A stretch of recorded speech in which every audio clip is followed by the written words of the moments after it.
4 साल के बाद आप गैंगस्टर बनोगे सरकार की इस पॉलिसी से।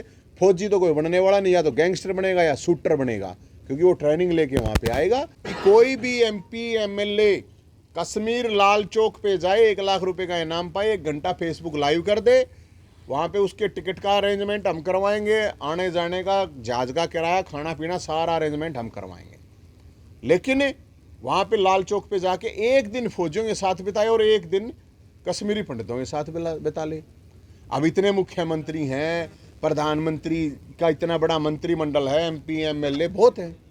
अब अग्निपथ योजना को लेकर जहां भाजपा सरकार के, केंद्र सरकार के, जहां पर भाजपा सरकार है, भाजपा की जिन राज्यों में सरकार है, वहां के नेता जहां अग्निपथ योजना को लेकर उसकी खूबियां गिनवाने नहीं थक रहे, तो वहीं आपको बता दें कि विपक्षी जो नेता हैं या सरकार के जितने भी फैसले होते हैं उन पर सवाल खड़े करने वाले जो नेता हैं, या युवाओं की हम बात करें, वो कहीं ना कहीं इस योजना से परेशान ज़रूर हैं। आपको बता दें कि आज नवीन जयहिंद जो लगातार सरकार के खिलाफ बोलते भी है, जो सरकार की ओर से फैसले लिए जाते हैं, जो नियम बनाए जाते हैं, उनके खिलाफ भी कहीं ना कहीं उन मुद्दों को भी उठाते हैं। तो वहीं आपको बता दें कि आज नवीन जयहिंद करनाल पहुंचे, तो वहीं आपको बता दें कि उनका क्या कहना था अग्निवीर योजना को लेकर, अग्निपथ योजना को लेकर, जो 4 साल के लिए केंद्र सरकार द्वारा योजना युवाओं के आर्मी में भर्ती के लिए बनाई गई है। आपको बता दें कि साफ तौर पर नवीन जयहिंद ने बोला है कि युवा 4 साल के बाद या तो गैंगस्टर बनेंगे या फिर शूटर बनेंगे, क्योंकि उनकी जो पेंशन है, कैंटीन की सुविधा है, तमाम वो चीज़ें उनकी बंद कर दी गई हैं। तो वहीं भाजपा के नेताओं पर भी सवाल उन्होंने उठाया कि भाजपा के नेता पहले अपने अपने बच्चों को 1-1 साल के लिए आर्मी में भेजें और उसके बाद कोई चुनाव लड़े। तो वहीं आपको बता दें कि कश्मीरी पंडितों पर हो रहे अत्याचार को लेकर भी कहीं ना कहीं नवीन जयहिंद ने बोला कि AK-47 कश्मीरी पंडितों को देनी चाहिए, ताकि वो देशद्रोहियों का, आतंकवादियों का कश्मीर में सामना कर सके। क्या कुछ नवीन जयहिंद ने कहा, देखिए तस्वीरें। करनाल के पत्रकार साथियों का बहुत बहुत स्वागत है और धन्यवाद है। आज की प्रेस कॉन्फ्रेंस का मुख्य जो मकसद है वो ये है कि 26 जून रविवार कश्मीरी जो पंडित हैं, कश्मीरी हिंदू हैं, जो कश्मीर में रहने वाले देश की जय बोलते हैं, फौज की जय बोलते हैं, उनको स्पेशल टारगेट किया जा रहा है। और उसको लेके जंतर मंतर पर एक दिन का प्रोटेस्ट कर रहे हैं। उस प्रोटेस्ट का मकसद यही होगा कि एक तो AK-47 जो कश्मीरी पंडितों को वहाँ पे दी जाए, क्योंकि पाकिस्तान से आते हैं आतंकवादी और वो AK-47 से मार के चले जाते हैं निर्दोष और निहत्थे लोगों को। तो सरकार बार बार बड़े बड़े दावे करती है। तो मैं खुद 1 जून को लाल चौक पे गया था, कश्मीर गया था, कश्मीरी पंडितों से भी मिल के आया था। 2 दिन में रुका था वहाँ पे, कश्मीर में फौजियों से भी मिल के आया था। तो जो मैं वहाँ की जो मैंने स्थिति देखी है भाई साहब, बहुत घनी खतरनाक है। अब यहाँ बैठ के किसी को नहीं पता चलेगा कि वहाँ की स्थिति क्या है, या फिर वहाँ कोई घूमने के लिए चला जाएगा तो किसी को पता नहीं चलेगा। लेकिन अगर वहाँ आप फौज के साथ खड़े हो, कश्मीरी पंडितों के, कश्मीरी हिंदुओं के साथ खड़े हो, तो आपको पता चल जाएगा कि स्थिति क्या है, असल स्थिति का पता चलेगा तब। तो उसको लेके हमने ये डिसाइड किया है कि पूरे हरियाणा से 37 बिरादरी के लोग सब वहाँ पे जाएंगे। और अकेले कश्मीरी पंडितों की बात नहीं है। वहाँ पे जो टीचर मारी गई थी, मैं आपको बताऊं कि वो दलित थी। जो बैंक मैनेजर मारा गया था लड़का, उस दिन मैं वहीं पे था, जिस दिन वो लड़का मारा गया था मैं वहीं पे था। वो राजस्थान का OBC था वो लड़का। और जो हमारे सैनिक मारे जा रहे हैं, जो शहीद हो रहे हैं, वो हर बिरादरी के हैं। वो जाट भी हैं, गुज्जर भी हैं, ठाकुर भी हैं, रोड भी, हिंदू मुस्लिम सिख ईसाई, हर धर्म है। तो सबकी मुझे लगता है कि जिम्मेदारी है। और वो सबकी जिम्मेदारी ये है कि भाई जब हम वहाँ पे इस तरह का नरसंहार हो रहा है, उनको पलायन किया जा रहा है, 5000 बचे हुए हैं बस वहाँ पे कश्मीर घाटी में। और हमारे सामने 400-500 लोगों ने तो मेरे सामने ही, मैं आपको बताऊं कि पलायन कर लिया था। और वो लोग बार बार कह रहे हैं कि हमारे को सुरक्षा दे दी जाए। उनकी कोई बड़ी मांगे नहीं है वहाँ पे, लेकिन उसके बावजूद समझ में नहीं आ रहा कि सरकार क्यों नहीं कड़े कदम उठा रही। तो उसको लेके हम 26 तारीख को जा रहे हैं। और इसके अलावा मैं एक चीज और भी कह रहा हूं, मैं जो भी राजनीतिक दल हैं, जो भी पार्टियां हैं, नेता हैं, वो क्या करते हैं, सब बड़े बड़े बात करते हैं, बड़े बड़े दावे करते हैं। हम कश्मीर के लिए ये करते हैं, कश्मीरी हिंदुओं के लिए ये करेंगे, कश्मीरी पंडितों के लिए करेंगे। मैं 1 लाख रुपए का इनाम हम कहते घूम रहा हूं मैं अभी तक तो कोई नेता मिला नहीं है। कोई भी MP MLA कश्मीर लाल चौक पे जाए, 1 लाख रुपए का इनाम पाए, 1 घंटा फेसबुक लाइव कर दे, वहाँ पे उसके टिकट का अरेंजमेंट हम करवाएंगे, आने जाने का, जहाज का किराया, खाना पीना, सारा अरेंजमेंट हम करवाएंगे। लेकिन वहाँ पे लाल चौक पे जाके 1 दिन फौजियों के साथ बिताए और 1 दिन कश्मीरी पंडितों के साथ बिता ले। अब इतने मुख्यमंत्री हैं, प्रधानमंत्री का इतना बड़ा मंत्रिमंडल है, MP MLA बहुत है। अब खट्टर साहब हैं, ये भी कहते हैं कि हमने कश्मीरी पंडितों, तो मैं खट्टर साहब से कह रहा हूँ, खट्टर साहब आप भी चले जाइए, क्या प्रॉब्लम है 2 दिन, 1 दिन फौज के साथ बिताना ताकि उनका हौसला बढ़ेगा। 25-30 मुख्यमंत्री हैं, डिप्टी चीफ मिनिस्टर हैं, मंत्री हैं, MLA बहुत हैं।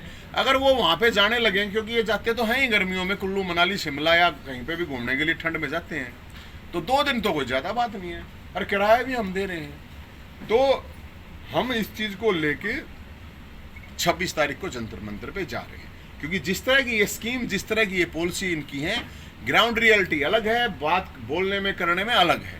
तो मुझे नहीं लगता कि वहाँ की जो स्थिति है वो सही है, और उसको लेके ताकि सरकार के ऊपर कोई प्रेशर बने और सरकार इस चीज़ को कुछ न कुछ उनकी सुरक्षा के लिए ऐसा करे, क्योंकि रोज़ की घटनाएं हैं वहाँ, ये नहीं है कि भाई घटनाएं कोई रुक रही हैं। और सरकार जिस तरह की पॉलिसी बना रही है वो तो आगे आने वाले समय में और खतरनाक है। अब वहाँ पे मैं फौजियों से मिल के आया भाई साहब, मैं आपको बताऊँ, अगर फौजियों के साथ अगर आप 10 मिनट को खड़ा हो गया ना वहाँ पे, घूमने वाला भी वो भी टारगेट पे आ जाता है आप लोगों को मैं बताऊँ। और चीज़ों को छोड़ दो आप, फौजियों का परिवार वहाँ पे जाता है ना घूमने के लिए, तो वो परिवार को अपने पास नहीं कहते हैं कि जाओ जाओ तुम अपना घूम लो अपने आप, हमारे पास तो यहाँ खड़ा होना भी ठीक नहीं है। तो उसको लेके हम ये चीज़ कर रहे हैं भाई साहब। और जिस तरह की पॉलिसी बन रही है उससे तो आगे भी हमें लग रहा है कि बहुत खतरनाक चीज़ें होने वाली है, क्योंकि इसलिए अभी ये जो स्कीम बनाई गई है, जानकारी के लिए मैं आपको बता देता हूँ, ये स्कीम जो है, ये जो अग्निपथ की जो अग्निवीर वाली है स्कीम, ये इस स्कीम की टेक्निकल चीज़ें मैं आपको बता देता हूँ। कोई भी 4 साल के लिए कोई भी माँ बाप अपने बेटे को नहीं भेजेगा, पहली बात। और 4 साल में जब उसको एक्स सर्विसमैन का, सबसे बड़ा इसमें पॉइंट क्या है, जो अगर एक्स सर्विसमैन का दर्जा नहीं मिलता तो आपको कोई फैसिलिटी मिलती है नहीं। आपके माँ बाप बीमार हो जाएंगे, आपका इलाज नहीं हो सकता, आप हो जाओगे खुद तब नहीं हो सकता, 4 साल के बाद कुछ है ही नहीं। कैंटीन फैसिलिटी है वो नहीं ले सकते आप, कौन सी फैसिलिटी है, कोई फैसिलिटी नहीं है। 4 साल के बाद आप गैंगस्टर बनोगे सरकार की इस पॉलिसी से। फौजी तो कोई बनने वाला नहीं, या तो गैंगस्टर बनेगा या शूटर बनेगा, क्योंकि वो ट्रेनिंग लेके वहाँ पे आएगा, और कुछ नहीं बनने वाला। बड़ी मतलब इलॉजिकल बात है। कोई भी आप इसका लॉजिक बता दीजिए मुझे कि जो 70,000 सैनिकों का अलग अलग प्रोसेस जो चल चुका था, हो चुका था, किसी का टेस्ट बाकी था, किसी का मेडिकल बाकी था, किसी का फिजिकल बाकी था, उनकी भर्तियों को रद्द करने की जरूरत क्या थी इस प्रोसेस में अगर लेके आना था? तो बेकार का प्रोसेस, मतलब दोबारा वो फिर जाएंगे। एज का है कोरोना में, भाई कोरोना में चुनाव तो बहुत हो गए, भर्ती ना हुई, चुनाव में रैलियां तो बड़ी बड़ी होगी, लाखों लोगों की रैली बताते हैं ये, तो फिर कैसे हुआ ये बताओ ना। तो ये पूरी तरह से ये जो पॉलिसी है नौजवानों को बर्बाद करने के लिए, ये जो अग्निवीर है ये आग का गोला बन के सरकार ने पसंद करेंगे, मैं आपको बता रहा हूं। ये जो अग्निवीर है, और अगर इतनी बढ़िया स्कीम है तो देश की सेवा करने का, फौज में जाने का ठेका कोई यार मतलब जवान का, किसान का या गामा के बालक ले रहे हैं। फिर ये MLA MP मंत्री मुख्यमंत्री कंपलसरी करो ना। अरे 1 साल का कर दो इनको, इनका बेटा 1 साल अग्निवीर बनाएगा, और तनख्वाह 30,000 दे रखी है इनको, 1 लाख तनख्वाह दे दो इन नेताओं के बेटों को, कोई प्रॉब्लम नहीं। अब कह रहे हैं उद्योगपतियों से निकलवा रहे हैं हम नौकरी देंगे। ये जो उद्योगपति बकवासबाजी मार रहे हैं ना, 8,000 रुपए में लगा रहे हैं ये नौकरी वहां पे। अब सरकार कह रही है तो सब कुछ है, और सरकार सेना को बीच में लेकर सेना के अफसरों से प्रेस कॉन्फ्रेंस करवा रही है। बताओ, आज तक कभी ऐसा हुआ नहीं। अगर इतनी बढ़िया है तो प्रधानमंत्री जी को आगे आगे बताना चाहिए, भाई ये पॉलिसी इसमें इतना फायदा है। मुख्यमंत्री क्या कह रहा है खट्टर साहब? मुख्यमंत्री कह रहा है 4 साल के बाद हम पक्की नौकरी देंगे। अरे 4 साल की तेरी क्या गारंटी भाई? मुख्यमंत्री की क्या गारंटी है बताओ मुख्यमंत्री जी? क्या मुख्यमंत्री रहोगे या आपकी सरकार रहेगी? कौन सा मतलब भविष्य करता, कौन सा वो क्या गया नास्तरी दम बन रहा मुख्यमंत्री भाई? अकबर भविष्य बता रहे हैं मुख्यमंत्री जी। जो 4 साल पहले आपने घोषणा की थी ना, वही पूरी कर दो। अरे ये जो अग्निवीर बनने हैं इनके बाबू हैं, बाबू मीन एक्स सर्विसमैन। कितनों को दे दी नौकरी? कितनों को परमानेंट नौकरी दे दी? जो एक्स सर्विसमैन है, जो अपने, मैं बताता हूं आपको, अभी तक 3-4 साल में 500 नौकरी मिलनी है। तो ये कौन सा सिस्टम है? मैं लोगों को झूठ बोलना। ऑलरेडी 5 लाख वैकेंसी खाली है अलग अलग डिपार्टमेंट में, ग्रुप ए से लेके ग्रुप डी तक। 1.5 लाख ठेके पे कर्मचारी हैं यहाँ पे भी अभी। और मुख्यमंत्री कह रहा है मैं पक्की नौकरी दूंगा। अरे जब एक्स सर्विसमैन का दर्जा नहीं होगा तो रिजर्वेशन एक्स सर्विसमैन की है। कोई अग्निवीरों की कौन सी रिजर्वेशन है भाई? कहीं पे भी नहीं है। अब बहक आ रहे हैं, अब उनको डरा रहे हैं। अब कोई भी प्रोटेस्ट करता मिल गया तो वो अग्निवीर नहीं बनाया। क्यों? किसी के बाप का आ गया देश है, लोकतंत्र है, संविधान है, और उसमें शांतिपूर्ण तरीके से प्रदर्शन करने का सबको हक है। तो बताओ किसी पॉलिसी ला रहे हैं तो भाई 4 साल तक तो कौन था अपने माँ बाप ने भेजा? अगर 4 साल के चक्कर में कौन उड़ा गोली गा के खड़ा हुआ, वो तो अपना टाइम पास करेगा। फिर और देखो, सामान्य जो फौजी है उसने करीब 90 दिन के आसपास की छुट्टी मिलती है। अग्निवीरों को 1 साल वहां रखे हैं, 4 मतलब सिर्फ 30 छुट्टी। अरे कोई आज के दिन अपने घर से दूर रहे हो, कितना बड़ा बलिदान है वो? ये बहुत बड़ा बलिदान है। कौन किसके घर आजकल खाते सब आपको सबको पता है। तो भाई साहब ये जो पॉलिसी सरकार ला रही है बिल्कुल ये गलत पॉलिसी है। और अगर इतनी अच्छी पॉलिसी है तो नेताओं को फिर कंपलसरी करो कि किसी को भाई चुनाव लड़ना है तो पहले अग्निवीर उसका बाबू होना चाहिए, उसका भाई होना चाहिए, दादा होना चाहिए, या फिर डीसी हैं, एसपी हैं, इनके लड़कों को भी जरूर भाई कंपलसरी है। 1 साल का करवा दो यार।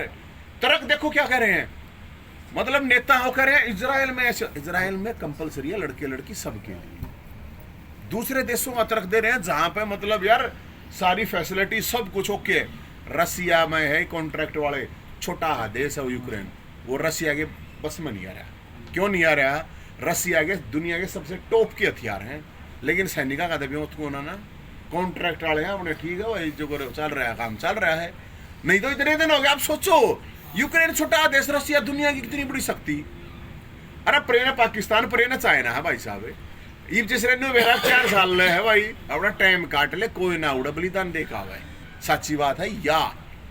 और फिर मतलब बयानबाजी है, एक नु का मैं बीजेपी ऑफिस में रखूंगा, कौन से नेता का था, एक ना भी ये कह रही है, कही है कि नाम है, अभी पूछा था मेरे से पानीपत में शायद किस सांसद ने की है, मेरा ध्यान नहीं, कि ये इसलिए रोका गया कि ताकि दुष्कर्म रोके जाओ। अरे अपने बड़का ने पकड़ लो, अपने से मारे दुष्कर्म करने वाले थारे हैं यार, हैं? मतलब इनको कोई कह रहा है कि इनको ना अच्छी तरह से कपड़े सफाई की, खाना बनाने ट्रेन दे देंगे। फौजी जो है, फौज में नेताओं की सुरक्षा सेवा के लिए नहीं जा रहे, वो देश की सेवा और सुरक्षा के लिए हैं। सुबह 4 बजे जो उठे हैं, लेकिन अब क्या करा भाई साहब, रात में 12 बजे बैठ कर दारू पीनिया, पॉलिसी बनाओ है दूध पीनिया की, तो पॉलिसी में गड़बड़ होगी। और हम तो यही कह रहे हैं कि इस पॉलिसी को सरकार वापस ले ले, ठीक है, वरना नौजवान जो है फ्रस्ट्रेट, इस चीज़ से पहले ही नौकरी निकल नहीं रही है। जिनने सुसाइड करी है वो क्या कह के करी है, उन्होंने ये करी है भाई हमारी एज निकल गई, या हमारी जो भर्ती का प्रोसेस था वो कैंसिल क्यों कर दिया। तो हम तो इस चीज़ को लेके बड़े, हरियाणा में सबसे ज़्यादा नुकसान है, मैं आपको बता रहा हूँ। मैं 14 लाख टोटल सैनिक है, मैं आपको बताऊँ 14 लाख टोटल सैनिकों में से सबसे ज़्यादा 2,12,000 यूपी के हैं, 80 MP है वहाँ पे, 20 करोड़ से ज़्यादा जनसंख्या है। हरियाणा के, मैं आपकी जानकारी के, पूर्व सैनिक है 2.5 लाख, तो 1 लाख के करीब सैनिक हरियाणा के, 1 लाख। यूपी के देखो कितनी बड़े, मतलब एक अपने आप में कितना देश है वो। तो हरियाणा छोटा है, हमारी जनसंख्या 2% है, 2.5 करोड़ जनसंख्या है, 1.25 करोड़ वोटर है वैसे, उसके बावजूद हमारे 1 लाख के करीब सैनिक हैं देश में। बहुत बड़ा नुकसान हरियाणा के लड़कों को होने वाला है। सरकार से हम यही कह रहे हैं, अरे ये झूठी जो चीज़ें चला रहे हैं ये जो नेता लोग हैं, इनके सारे छोरे हैं, भेजो इन्हें कश्मीर में इनकी पोस्टिंग करो, फिर तो हम मान लेंगे। अग्निवीर अगर इतनी अच्छी पॉलिसी है तो क्या प्रॉब्लम भाई, वॉलंटरी होना चाहिए। बताओ, हम तो जानने तैयार है भाई, कद काल भर्ती कर लो, मैं जानने तैयार, इन्हें भिजवाओ इनके छोरे आने। इनकी एज रिलैक्सेशन भी कर दो, चाहे कोई बेशक मतलब अनफिट भी हो ना फिजिकली भी, इनका चाहे पेटला हो बेशक उसने भी बेच दो, कोई प्रॉब्लम नहीं। और तनख्वाह भी इनके बड़का ने बेशक 1 लाख दे दो, मैं फ्री में 1 साल नौकरी करके आने तैयार हूँ, कति बॉर्डर पर जीत गोली तरके साल लौट जाने तैयार हूँ। इन दो रब जवाब की मजाक बना रहे हैं भाई साहब, खुद अपना मौज कर रहे हैं, जो बालक हैं उनको परेशान कर रहे हैं। आज चुनाव के नतीजे आए हैं नगर पालिका और नगर परिषद के, किस तरीके से देखते हैं? करनाल में 4 सीटों पर बीजेपी थी, 1 सीट हासिल हुई है। देखो ये सरकारी चुनाव होते हैं, उसके बावजूद लोगों का गुस्सा है, इसका मतलब आपने बताया कि 4 पे थी तो 1 पे ही रहेगी, तो ये सरकार के खिलाफ एक गुस्सा है, दिख रहा है साफ। जब अगर निर्दलीय या दूसरे लोग जीत रहे हैं ज़्यादा, तो सरकार होने के बावजूद, हालांकि ये चुनाव सरकारों के होते हैं, लोग सोचते हैं कि यार कुछ काम हो जाएंगे सरकार को वोट दे दो, लेकिन अगर इस तरह के करनाल में ऐसी घटना हुई है तो मुख्यमंत्री ने तो तुरंत रिजाइन देना चाहिए भाई साहब। फिर अगर मुख्यमंत्री के क्षेत्र में, अरे मुख्यमंत्री अपने एक क्षेत्र में नहीं जितवा सकता सीट, क्या गा मुख्यमंत्री बाहर कौन मानेगा मुख्यमंत्री की? मेरे हिसाब से तो फिर तो भाई साहब मुख्यमंत्री 31 वोट से। तो फिर सांसद संजय भाटिया कहते हैं कि 4 साल के साथ साथ 15 साल वाली भी नौकरी रखी जाएगी, जो पहले फौजियों को नौकरी पर रखा जाता था। कल उनका ये बयान आया। उनको ये बोल लो ना कि वो अग्निवीरों के बाबू खाली बैठे हैं, 25,000 अप्लाई कर रखे हैं, मेरी जानकारी है, 25,000 एक सर्विसमैन की नौकरी दे दो, दिवा देने दीवानों का। संजय भाटिया अपना कॉलोनी काटने में काम अपने रहे ना यार, तू क्यों काम आता है? झूठी बात फैलाना के फायदा है? अपने प्रॉपर्टी डीलिंग कर रहे, अपनी उगाई कर रहे, कौन सी नौकरी दे दे बताना, संजय भाटिया बता दे एक बार, अगर भाई ये दे दी हमने नौकरी एक सर्विसमैन को, बता दे मान जाएंगे। 3 साल में प्रोसेस पूरा हुआ हरियाणा पुलिस का, और वो भी जब भी मतलब 10 बद उसके धरने कर दिए, प्रदर्शन कर दिए, जब जाकर 5,000 बालक भर्ती करे हैं, बताओ। अरे नो हम भर्ती करते हैं क्या, कहीं भर्ती कर देंगे? कश्मीरी हिंदुओं पर जो अत्याचार हो रहा है, इस तरीके से उन्हें बैंक में मार दिया जाता है, आपको लगता है कि जो लोकल लोग होते हैं उनकी भी मिली भगत होती है? नहीं बिल्कुल होती है, मैं तो जाकर देख का हूँ, लेकिन किसी की कोई भी मिली भगत हो, जब AK-47 आपके पास भी है और मेरे पास भी है, तो आप मेरे को मारने में भी मतलब डरोगे और मैं आपको मारने में डरूंगा। भाई अगर थोड़ी बहुत भी गड़बड़ होगी तो तू भी लपेटे में होगा। मैं तो इसीलिए तो कह रहा हूँ ना AK-47 दो, और क्या है, यही तो कह रहा हूँ। सभी कश्मीरी हिंदुओं को आप बिल्कुल बिल्कुल बिल्कुल देनी चाहिए। मैं तो यही कह रहा हूँ, उनको सरकार सुरक्षा नहीं देते थे, AK-47 तो दे दे। अरे फिल्म तो दे दी तब ना, 47 भी दे दो, फिल्म दे दी ना, देख ली लोगों ने फिल्म में, तो 47 भी दे दो, क्या प्रॉब्लम है? सर रोहतक में जमीनी विवाद था जो वो कहाँ तक पहुंचा? वो गाड़ दिया हमने, अपना बोर्ड गाड़ रखा, सरकार में हिम्मत तो पाट दो, सरकार का पाट दिया था हमने, अपना गाड़ दिया, और उस पर लगा रखा है ये ब्राह्मणों की जमीन। अगर इसकी तरफ सरकार ने देखा आंख उठा के, तो उसी जमीन में सरकार को गाड़ के भगवान परशुराम का उसके ऊपर मंदिर बनाओगे। डॉक्टर अरविंद शर्मा को तो उसमें खामियाजा भुगतना पड़ा, उनको मंच की बजाय पत्रकारों में बैठना पड़ा। वो बात उनसे पूछो भाई साहब, आपने तो कह दिया, आपने ठोक के गाड़ रखा है, बोर्ड गाड़ रखा है, और उस बोर्ड ने उखाड़ने की हिम्मत सरकार की हो तो सरकार आ जाएगी। सर आप आम आदमी पार्टी के पहले पूर्व प्रदेश अध्यक्ष रहे हैं, अब की बार जो ये निकाय चुनाव है, आज नतीजे आए हैं उसमें 0 मैं यार समाज नीति कर रहा हूँ, सीट आई है, उनकी कोई खाता नहीं खोल, कोई भी 0 आओ 100 आओ, मेरा क्या फर्क पड़ना भाई, सब है अपना कोशिश कर रहे हैं, सबके लिए शुभकामनाएं दे रहा हूँ मैं। तो हरणिया भी जितनिया गणे राज्य होने की जरूरत ना, हरणिया ने गणे दुखी होने की जरूरत नहीं, अपना कोशिश करो, क्या बात है। अब फौजियों की पेंशन नहीं है तो आपको लगता है नेताओं की भी पेंशन बंद करनी चाहिए? मैं यही तो कह रहा हूँ कि सदनवीर को तो पेंशन, अग्निवीर को टेंशन क्यों? ये 5 साल में ऐसा क्या करके जाते हैं भाई, ये 5 साल में ऐसा क्या करते हैं, इनको तो सारी फैसिलिटी मिलती हैं। उन नन्हों का थरता पेंशन को नहीं, ये 4-4 5-5 पेंशन है। अरे भाई मैं ये कह रहा हूँ, ये सब ड्रामेबाजी बकवासबाजी चल रही है। गरीबा के बालक हैं, जवाना के बालक हैं, किसाना के बालक हैं, गामा के बालक हैं, न्यू सोचा इन रगड़ दो, इन तो सेवा ले लो। मैं ये प्रधानमंत्री जी से ये अपील करता हूँ, मेरी अपील पहुंचा देना प्रधानमंत्री, रक्षा मंत्री, गृह मंत्री तक, कि भाई सारे नेताओं कंपलसरी करो, जिसका छोरा या जिसका भाई या जिसका बाबू अग्निवीर होगा, चुनाव वही लड़ेगा, फिर तो है ठीक, फिर कोई प्रॉब्लम नहीं है। सर कुछ नेताओं को कहना है भी ये जबरदस्ती नहीं थोपी जा रही, जिसको पसंद है वही आवेदन करे। हाँ तो वही तो बात है ना, वो मजाक ही था ना, वो जो बोल रहा है ना, वो जो रहा था पहले सेनाध्यक्ष से वीके सिंह अपनी 6 महीने के लिए मतलब जीभ को बाहर निकाल के सुप्रीम कोर्ट के आगे बैठा रहा था वो, और वो अब ये बात कह रहा है, शर्म नहीं आती उस आदमी ने? कम से कम ये तो सोच ले यार, आप मतलब इतने बड़े उस पर रहे हो, आप इस तरह की स्टेटमेंट दे रहे हो, क्या मतलब है इस चीज का? ये तो खाम खाते मजाक, वही तो बात है ना, मजाक की बात है। और क्या है, मजाक कर रहे हैं भाई बेरोजगारों का, और क्या है? सर आपकी कांग्रेस में जाने की अटकलें लगाई जा रही हैं। ओ भाई मैं ना चाहता कितने आड़े हूँ मैं जितूं, ठीक है ना। और जब जाऊंगा मैं सुरंग में कोई ना जाऊँ, बेरा पट जा कितना जाऊंगा, ठीक है ना। मन ने समाज का काम हो, कण दो मुद्दे ठाव है। इब मैं कोई अगले बामणा ठा नहीं रहा, इब कोई बेरोजगारी का मुद्दा भ्रष्टाचार का आड़े हमने आड़े प्रोटेस्ट करा उस दिन, तो उड़ा बामणा के रुपये मांगे थे सारे, वो जो पकड़ रखे थे तहसीलदार में, जो बेरोजगार आईसीयू के सारे बामण है, बेरोजगार है, सारी बरादरी हैं। वो खिलाड़ियां कोटा खत्म हो गया था कि बामण है, सारे खिलाड़ी सारी बरादरियां के हैं। ये भी जो अग्निवीर अठारे थे हम, ये के सारे बामण हैं। ये कश्मीरिया अठारे हैं, तो उड़ा जो फौजी हैं वे सारी बरादरियां के हैं। वो जाट भी हैं, ठाकुर भी, गुज्जर भी, यादव भी, एससी, ओबीसी, पंजाबी, बनिया, सब कुछ है। ये कम अटकड़े मन ना लाया करो यार, अटकड़ लाने तो पहले पूछ लिया, और मैं रहा था अवेलेबल कोई नहीं, तो है नहीं कि नहीं है। शुक्रिया। बाइट कर ली।